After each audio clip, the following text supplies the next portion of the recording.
यसलाई बिचमा राख्नु नि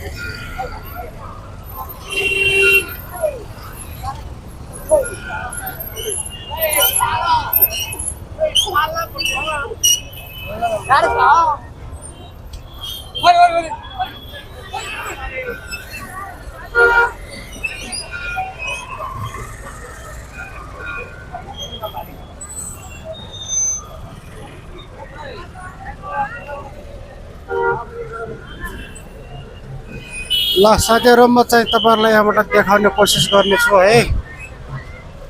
यो चाहिँ रामनवमी मेला भन्छ। यो रामनवमी मेलामा हामी घुम्न आएका छौं।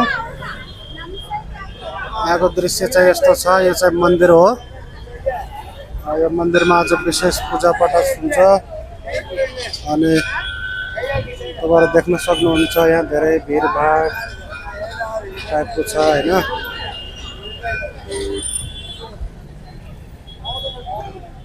तपाईहरु जो आउन सक्नु भएको छैन तपाईहरुलाई सबैलाई भिडियो मार्फत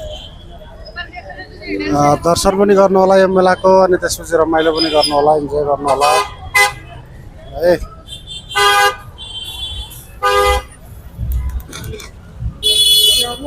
भनेर मैले चाहिँ तपाईहरुलाई भिडियो बनाउँदै छु, भिडियो मार्फत देखाउँदै छु सबै कुराहरु। यहाँ भिडभाड धेरै छ, मान्छेहरु धेरै छन्।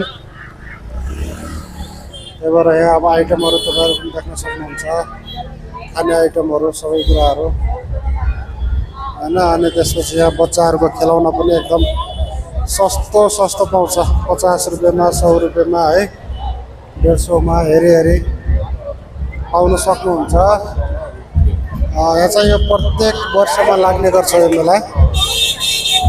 प्रत्येक वर्ष नवमीमा, रामनवमीमा, चैत अथवा हाम्रो चैते दशैंको अष्टमी नवमी, अष्टमी सिद्धको दोस्रो दिनमा यो मेला लाग्ने गर्छ। यो मेरो घरको आसपासै म बस्ने नजिकै छेउछाउमा भनौँ न, बाहिरै न लाग्ने गर्छ। यहाँ चाहिँ देख्न सक्नुहुन्छ